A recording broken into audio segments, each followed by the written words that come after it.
Hello and welcome back to Power to the People with me, Graeme Pryce. Do you know what I find frequently frustrating and annoyingly abhorrent on a daily basis? What makes me silently seethe as I struggle to breathe with reticent rage as I pass by the tabloids full of lies, parading their propaganda on the newsagents' shelves.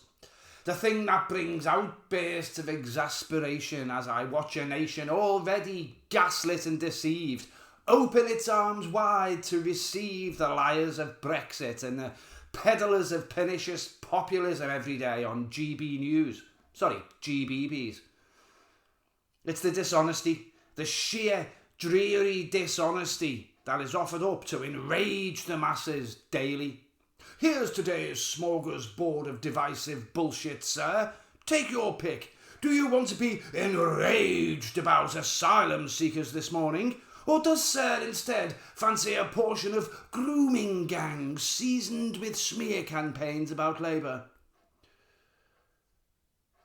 Let's have a look at a few of the biggest, stupidest, maddest, most blatantly untrue things that dumbasses that still can't see what Nigel Farage actually is need to stop saying and believing because it's bullshit. Right after this. 'Tis Power to the People with Graeme Pryce, where sometimes he's naughty or nice. If you like the vibe, hit like and subscribe. But don't hit the like button twice. Thank you. If you go on television and watch pretty much any news channel, I can guarantee that before long you will hear the words illegal immigrants. If not from Nigel Farage, you'll hear it from Carol Malone or Mike Graham or Laura Kunsberg or Rylan Clark. It's a phrase you hear all the time, and you can often find it on the front of tabloid rags like the Daily Mail or the Telegraph or the Sun. There are two main problems with these people and these propaganda outlets using this phrase, and I'll tell you what they are. The first is that nobody who comes to the UK in a rubber dinghy or by any other means is an illegal immigrant if they come here with the intention of claiming asylum. There are asylum seekers and there are illegal immigrants, and these two things are not the same and they are not interchangeable terms. An asylum seeker has not broken any laws. They have not done anything illegal. If their claim is processed and they are found to have lied about the reasons they came to the UK, then they become an illegal immigrant. And Labour has returned 35,000 illegal immigrants since taking office. And the second thing is that these people know this. Nigel Farage isn't stupid. The BBC has researchers. GB News aren't unaware of what these terms mean. When they say illegal immigrant instead of asylum seeker, they are deliberately trying to deceive you. They think you are too stupid to know the difference between an asylum seeker and an illegal immigrant.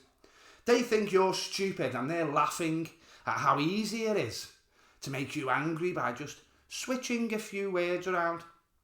You wouldn't let your children mock your political ignorance. You wouldn't let your partner lie to you every day. Why'd you accept it from someone that you think you want to be Prime Minister? If you go anywhere near the vile and vulgar bottom half of the internet, otherwise known as the comment sections on Twitter and Facebook, and look at anything about asylum seekers, it won't take long for you to come across the claim that illegal immigrants are staying in 5-star hotels. The problem with this idiotic claim is that it's utter bullshit. You see, 5-star hotels are defined by exceptional personalised service, lavish accommodations and high-end facilities like gourmet restaurants, spas and 24-hour room service. If you think asylum seekers are being placed in accommodation like that, then you really need to examine your critical thinking skills. You see, these hotels have been gutted out of all of their facilities. The rooms have been turned into dormitories that sleep up to 10 people at once. There is no room service. There certainly isn't a spa. And if the kitchen hasn't been shut down entirely, it's staffed by some Home Office personnel who serve the cheapest, shittest, most basic food possible. But you know what is worse? The Conservative Party created this situation deliberately. Those ex-hotels are mostly owned by Tories or Tory donors or giant conglomerate companies that are owned by Tories or donate to the Tories. They deliberately concocted this situation so they could grift from the public purse, and now they've been voted out of office. They're reshaping themselves with a new blue rosette and rallying behind Nigel Farage, calling themselves Reform UK instead. They're fooling you into thinking they are the only answer to the problem they created. No, illegal immigrants are staying in functional 5-star hotels. They're lying to you and they're manipulating you into being enraged every day because of a problem they created. Why are you still falling for it? Nigel is just like us. No, he isn't. Nigel tells it like it is. No, he doesn't. Worst of all, Nigel is a proper patriot. Nigel Farage was born into the sort of wealth that you can only dream about. He was privately educated and his teachers said that he displayed very racist tendencies, and then after that he walked straight into a job as a banker, earning more money in a month than you'll earn in a year. While telling you to hate foreigners, he failed to mention that his ex-wife is German, and while taking away your freedom of movement, he neglected to mention that his own children would still have freedom of movement because they've got dual citizenship.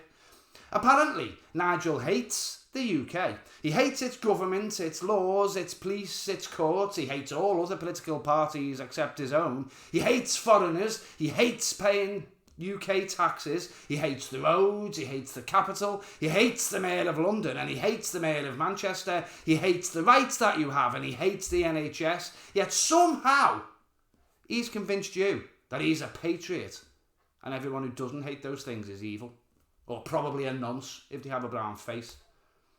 The man is the absolute opposite of a patriot, and let's not forget how much he admires Donald Trump and Vladimir Putin, arguably two of the most abhorrent people on the planet.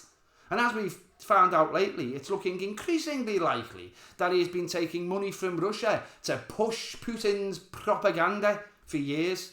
Some of his mates certainly have. But he waves a flag and he tells you everything will be amazing if we just get rid of those pesky brown people, and he does an occasional photo shoot with a pint in his hand, and he's got you convinced that he's a man of the people. Please stop falling for it. It's getting embarrassing now. He is not your friend, he's not your mate, and he thinks your country is a shithole. Why do you think that makes him a patriot? Stop the boats, the public cries as a result of Farage and his lies. Working men of fighting age, they scream through tears of gammon rage, and Nigel laughs and counts his notes while fooling you and stealing your vote. Do you know how many boats came to the UK illegally before Brexit? Practically none. It was almost unheard of for a boat full of asylum seekers to turn up at Dover, and if they did, we had the power and legislation to return them to their country of origin almost immediately. We lost that right when we voted for Brexit. The arrival of small boats has steadily increased since 2017, and who was the biggest driving force behind Brexit? Who told you that it would be easy and that we'd hold all the cards? Who told you that we'd have an extra £350 million a week for the NHS? Who told you that food and clothing would be cheaper, that the fishing industry would boom and small businesses would benefit, that we'd all be richer and more British and we'd have our sovereignty back? Nigel fucking Farage did. He lied to you. He thought you were so stupid that you'd believe every lie he told you, and you proved him right. It's his fault that 30-odd thousand people came to the UK in small boats last year. He fooled us into leaving the EU and therefore leaving the Dublin Agreement and preventing us from being able to return illegal immigrants in a timely manner. The man basically came to your house, smashed all the windows one day and then turned up the next day and said, "Isn't it terrible that immigrants made me smash all of your windows? Vote for me and I'll fix them for you." Are you going to fall for it? Again. There are always images that stick in your mind, even in the worst of times. One of the main images that has stuck in my mind from the spectacle of far-right fuckery we saw during Tommy Robinson's Unite the Kingdom march in September was a man stood screaming at police officers about how much of a patriot he is while wearing a cape with a St. George's flag and a poppy on it. But I looked a bit deeper and I noticed a couple of other symbols that man had displayed upon his person. One was a knuckle duster tattooed on his face and the other was a swastika tattooed on the back of his hand. Reform UK and their followers continually try to evoke World War sentiment. Our grandfathers fought for this country. No, they didn't. You'd have to be almost 100 years old to have even been 18 and old enough to serve in 1945 now.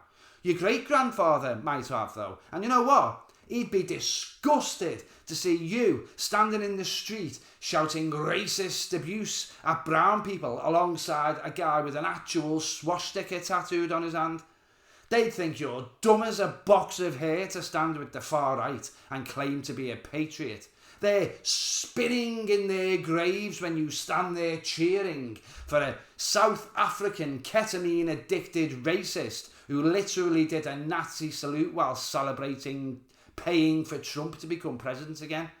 If you support reform, stop talking about the war. Stop claiming to be a patriot. The real patriots fought an actual war against fascists. They didn't allow them to fool them into believing black is white, up is down, and a guy with a swastika tattoo is a patriot.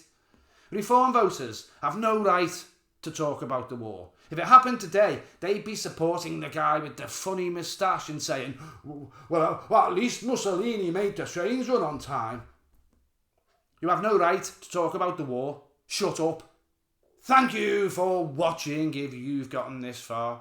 I'm intending to split this video up into shorts so that I can practice my editing skills and hopefully reach a few more short attention span dullards that have been defrauded and deceived into thinking the bullshit on social media is news and that the answer to 14 years of ruin at the hands of a right-wing government is to go even further right and support people who think only white people should be allowed in the UK.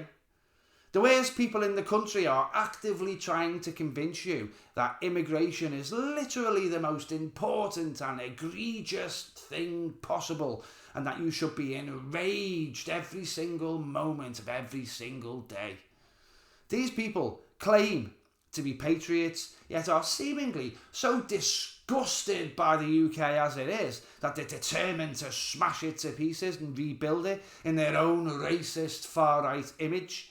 People that look across the pond to the piss-poor show of populist-powered decline that is destroying hope and decency in America and think that they can sell you the same lie. According to the polls, a few million of you have fallen for it. And I'm not just angry, I'm embarrassed. It's deeply, deeply embarrassing to think that a country that once ruled over a mighty empire and led the world in innovation is now licking the fag-stained ballsack of a man who is literally just waiting to see what Donald Trump does next so he can copy it word for word and pretend to be that strong leader that the Germans were crying out for in the 30s. It's a continual battle to attempt to make these people see how their stupefaction, their forelock-tugging gullibility and their shameful ignorance is what is destroying our country, not Mohammed from Syria. If you want to contribute to my small effort, then the links to PayPal, Patreon and the Buy Me a Coffee page are in the descriptions box. Trying not to be crying with shame at the state of people claiming to be patriots while talking about the war and sporting swastika tattoos. And the join button for memberships is, as always, below.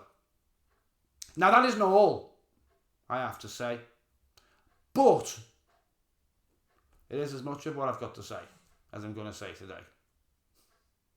Ta-ra.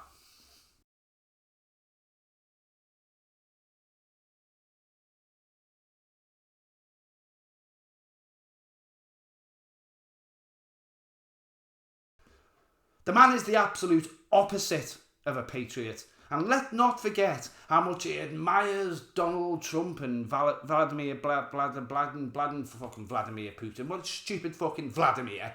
Ugh.